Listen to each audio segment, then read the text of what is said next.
আমাদের প্রতিদিনের ইফতারের মেনুতে খুব কমন একটি আইটেম হলো মচমচে পেঁয়াজু। আর এই মচমচে পেঁয়াজুটা কিন্তু আমরা এক একজন এক একভাবে তৈরি করে থাকি। তবে আমি কি করে প্রতিদিনের ইফতারের 2 থেকে 3 ঘন্টা আগে এই মচমচে পেঁয়াজুটা তৈরি করে রাখি, সেই রেসিপিটাই আপনাদের সাথে শেয়ার করব। আর ফ্রেন্ডস, ইফতারের আগ পর্যন্ত কিন্তু এই পেঁয়াজুর মচমচে ভাব একটুও কমবে না। তো ফ্রেন্ডস, আমার রেসিপিগুলো যদি আপনাদের ভালো লেগে থাকে তাহলে আমার চ্যানেলটাকে সাবস্ক্রাইব করতে ভুলবেন না। এখন প্রথমেই মচমচে পেঁয়াজুর জন্য ডালের প্রিপারেশনটা জেনে নেব। এর জন্য এখানে আমি খেসারি ডাল নিয়েছি মেজারমেন্ট কাপের হাফ কাপ পরিমাণ, মসুর ডাল নিয়েছি মেজারমেন্ট কাপের হাফ কাপ পরিমাণ। আর ফ্রেন্ডস, এই দুই ধরনের ডালই আমি 2 ঘন্টা আগে পর্যাপ্ত পরিমাণ পানি দিয়ে ভিজিয়ে রেখেছিলাম। 2 ঘন্টা পর সম্পূর্ণ ডালের পানিটা তবে ফ্রেন্ডস, একটু খেয়াল করলেই দেখবেন এখানে আমি যে খেসারি ডালটা ব্যবহার করেছি সেটা কিন্তু আধা পেশা করে বেটে নিয়েছি, আর যে মশারি ডালটা ব্যবহার করেছি সেটা আমি একটু মিহি করে বেটে নিয়েছি। এখন এই দুই ধরনের ডাল বাটা দিয়েই আমরা মচমচে পেঁয়াজুটা তৈরি করে নেব। এর জন্য এখানে আমি পেঁয়াজ কেটে নিয়েছি মেজারমেন্ট কাপের 2 কাপ পরিমাণ।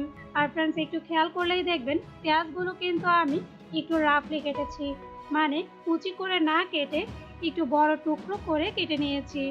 এখন পেঁয়াজ ও ডালটা মেখে নেওয়ার পালা। এর জন্য প্রথমে একটা মিক্সিং বলে দিয়ে দেব বড় টুকরো করে কাটা পেঁয়াজ, সেই সাথে অ্যাড করে দেব 1 টেবিল চামচ পরিমাণ কাঁচামরিচ কুচি, আর দিয়ে দেব হাফ চা চামচ টেস্টিং সল্ট এবং হাফ চা চামচ লবণ। এখন এই সবগুলো উপকরণ খুব ভালোভাবে একসাথে মাখিয়ে নেব, এতে পেঁয়াজটা অনেকটাই নরম হয়ে যাবে। এখন এই মেখে নেওয়া পেঁয়াজের মধ্যে আমি অ্যাড করে দেব হাফ চা চামচ লাল মরিচের গুঁড়া, 1/4 চা চামচ হলুদ গুঁড়া এবং হাফ চা চামচ জিরার গুঁড়া, আর দিয়ে দেব হাফ চা চামচ আদা বাটা এবং 1/4 চা চামচ রসুন বাটা এবং 2 টেবিল চামচ পরিমাণ ধনিয়া পাতা কুচি। এখন এই সবগুলো মশলাও পেঁয়াজের সাথে খুব ভালোভাবে মাখিয়ে নেব।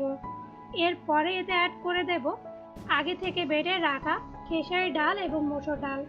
এখন এই সবগুলো উপকরণ আবারও খুব ভালোভাবে একসাথে মাখিয়ে নেব। মাখানো হয়ে গেলে পেঁয়াজের পারফেক্ট বাইন্ডিং এর জন্য এখানে আমি অ্যাড করে দেব জাস্ট 2 টেবিল চামচ পরিমাণ বেসন। এরপর বেসনটাও আমি খুব ভালোভাবে ডালের সাথে মাখিয়ে নেব। আর মাখিয়ে নিলেই কিন্তু তৈরি হয়ে যাবে মচমচে পেঁয়াজুর জন্য একেবারে পারফেক্ট। দেখিয়ে দিচ্ছি।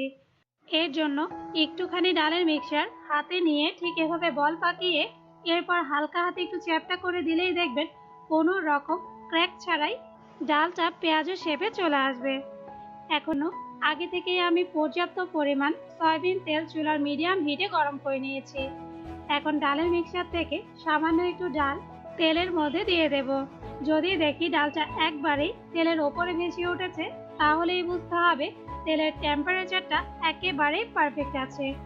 এখন ডালের মিক্সচার থেকে কিছুটা পরিমাণ ডালের মিক্সচার নিয়ে হাতের মধ্যে ঠিক এভাবে বল পাকিয়ে এরপর হালকা হাতে একটু চ্যাপটা করে দিলেই দেখবেন বলটা পেঁয়াজু শেপে চলিয়েই পেঁয়াজু তৈরি করে তেলের মধ্যে ছেড়ে দেব। সম্পূর্ণ ডালটা দিয়ে পেঁয়াজু তৈরি করে তেলে ছাড়া হয়ে গেছে। এখন জাস্ট একটা চামচ দিয়ে উল্টে পাল্টে পেঁয়াজুগুলো আমি গোল্ডেন ব্রাউন কালার করে ভেজে নেব।